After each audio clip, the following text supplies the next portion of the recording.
జరిగినటువంటి సార్వత్రిక ఎన్నికలు తర్వాత నూతనంగా ఏర్పడినటువంటి ప్రభుత్వం నాలుగోసారి ముఖ్యమంత్రిగా బాధ్యతలు చేపట్టినటువంటి చంద్రబాబు నాయుడు గారు మొట్టమొదటిసారిగా వారు ప్రమాణ స్వీకారం చేసిన తర్వాత నిన్న ఉత్తరాంధ్ర పర్యటనకు విచ్చేసినటువంటి సందర్భంలో వారు చేసినటువంటి కొన్ని వ్యాఖ్యలు, అలాగే ఉత్తరాంధ్ర మీద వారికి ప్రేమ ఉన్నట్టుగా ఆయన 45 సంవత్సరాల రాజకీయ జీవితంలో నాలుగోసారి ముఖ్యమంత్రిగా బాధ్యతలు చేపట్టిన తర్వాత కూడా గతంలో ఏమీ చేయనటువంటి వ్యక్తి వచ్చి ఇప్పుడు మళ్ళీ ఈ ప్రాంత ప్రజల మీద సవత్తల్లి ప్రేమ చూపించేటువంటి ప్రయత్నం చేసినట్టుగా కనబడింది. సహజంగా ఏ ముఖ్యమంత్రి అయినా గతంలో పనిచేసినటువంటి సందర్భంలో చేపట్టినటువంటి కార్యక్రమాల గురించో లేదా ఈ ప్రాంతం మీద, ఎందుకంటే ఉమ్మడి రాష్ట్రానికి ఆయన 9 సంవత్సరాలు ముఖ్యమంత్రిగా, తర్వాత రాష్ట్ర విభజన జరిగిన తర్వాత మొట్టమొదటిసారిగా ఆయనకి రాష్ట్ర ప్రజలు అవకాశం ఇచ్చారు. ఆ 5 సంవత్సరాలు కూడా కేవలం ఒక ప్రాంతం మీద, ఒక ప్రాంతం గురించి, ఆ ప్రాంతంలో ఆయన చేపడుతున్నటువంటి,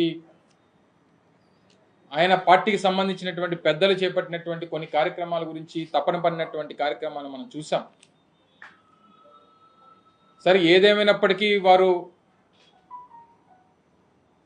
ముఖ్యమంత్రిగా తొలిసారి ఉత్తరాంధ్ర వచ్చినప్పుడు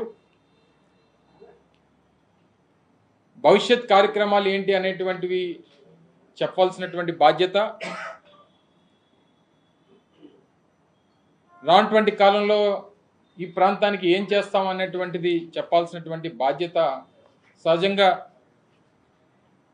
ఉంటుంది. కాబట్టి అవన్నీ పక్కన పెట్టి ఇంకా జగన్మోహన్ రెడ్డి గారిని నిందించేటువంటి కార్యక్రమం, ఈ ప్రాంతానికి వైఎస్ఆర్ కాంగ్రెస్ పార్టీ ప్రభుత్వం గతంలో 5 సంవత్సరాలు ఏదో అన్యాయం చేసినట్టుగా వారు చిత్రీకరించేటువంటి ప్రయత్నం మనం చూసాం. ముఖ్యంగా అందులో Bhogapuram international airport, Bhogapuram international ఎయిర్పోర్ట్కి సంబంధించి 2019లో వైఎస్ఆర్ కాంగ్రెస్ పార్టీ అధికారంలోకి వచ్చేటువంటి సమయానికి 2200 ఎకరాలు ఏదైతే భోగాపురం ఇంటర్నేషనల్ ఎయిర్పోర్ట్కి సంబంధించి నిర్మాణం చేపట్టాలని చెప్పి నిర్ణయం తీసుకున్నామో, అందులో ఆ రోజు మేము అధికారంలోకి వచ్చినటువంటి సమయానికి ప్రభుత్వం చేతిలో ఉన్నటువంటిది కేవలం 377 ఎకరాలు. 377 ఎకరాలు మాత్రమే ఆ రోజు ప్రభుత్వం ఆధీనంలో, ఆ 2200 ఎకరాల్లో 377 ఎకరాలు మాత్రమే ప్రభుత్వం ఆధీనంలో ఉంది. దాదాపు మిగిలిన 1850, 1900 ఎకరాలు అసలు ప్రభుత్వం ఆధీనంలో లేదు, రైతుల ఆధీనంలోనే ఉంది. కానీ ఆ రోజు ప్రజల్ని మభ్యపెట్టడానికి 2019 ఫిబ్రవరి 14 ఒక శిలాఫలకం వేసేసి అప్పుడు కూడా ప్రజల్ని మభ్యపెట్టేటువంటి ప్రయత్నం చేశారు. సరే, తర్వాత ప్రజలు ఏ రకంగా నిర్ణయం తీసుకున్నారో మనం చూసాం. ఇప్పటికి కూడా ఆయన చేసినటువంటి కార్యక్రమంగానే దాన్ని చిత్రీకరించడం అనేటువంటిది చాలా ఆశ్చర్యానికి గురి చేసింది. ఎందుకంటే గత సంవత్సరం మే 3వ తారీఖున అనుకుంటా భోగాపురం ఇంటర్నేషనల్ ఎయిర్పోర్ట్కి సంబంధించి ఆ రోజు ముఖ్యమంత్రిగా ఉన్నటువంటి జగన్మోహన్ రెడ్డి గారు, దానికి సంబంధించినటువంటి I&I మినిస్టర్గా ఉన్నటువంటి నేను కానీ, లేదా కేంద్ర మంత్రివర్యులుగా ఉన్నటువంటి పెద్దలు జ్యోతిరాదిత్య సింధియా గారు దానికి పూర్తి స్థాయిలో అన్ని అనుమతులు తీసుకున్న తర్వాత పూర్తి స్థాయిలో నిర్మాణానికి ఏ రకమైనటువంటి ఆటంకాలు లేవు అని చెప్పి నిర్ధారణకు వచ్చిన తర్వాత పనులు పెట్టినటువంటి ప్రభుత్వం జగన్మోహన్ రెడ్డి గారి ప్రభుత్వం. ఆ రోజు నేటికి దాదాపు 30-35% పనులు పూర్తి చేశాం. మిమ్మల్ని కూడా ఒక సందర్భంలో జనవరి మాసంలో అనుకుంటా, డిసెంబర్ జనవరి మాసాల్లో మిమ్మల్ని అందరినీ కూడా ఒకసారి అక్కడ జరుగుతున్నటువంటి పనుల్ని ప్రజలకు చూపించడం కోసం మిమ్మల్ని కూడా ఒకరోజు ఆహ్వానించి మిమ్మల్ని అందరినీ కూడా తీసుకెళ్ళినటువంటి సందర్భం మీ అందరికీ గుర్తుంది. ఆ రన్వే పనులు కానీ, టెర్మినల్ బిల్డింగ్ పనులకు సంబంధించి కానీ, ఇలా ఇవన్నీ జరుగుతున్నటువంటి క్రమంలో ఏమీ చేయకుండా అన్నీ నేనే చేశాను అనేటువంటి మాట చెప్పుకునేటువంటి దాంట్లో చంద్రబాబు నాయుడు గారిని మించినటువంటి వ్యక్తి లేడు. అది ఈరోజు కాదు, ఆయన మొదటి నుంచి ముఖ్యమంత్రిగా ఉన్నటువంటి నాటి నుండి ఉమ్మడి రాష్ట్రానికి కానీ తర్వాత కానీ ఆయనకు ఉన్నటువంటి మార్కెటింగ్ స్కిల్స్ బహుశా దేశంలో ఏ నాయకుడికి ఉండవు. ఎందుకంటే మేం చేసినటువంటి పనులు, మేం చేపట్టినటువంటి కార్యక్రమాలను కూడా ఆయనే చేసినట్టుగా ఇంకా ప్రజలకు చిత్రీకరించేటువంటి ప్రయత్నం చేయడం అనేటువంటిది కాస్త ఆశ్చర్యానికి గురి చేసింది. సరే, ఇప్పటి వరకు ప్రభుత్వం ఈ మేరకు చేసింది, ఇక నుంచి మేము కొనసాగిస్తామని చెప్పుంటే కొంచెం గౌరవంగా ఉండేది.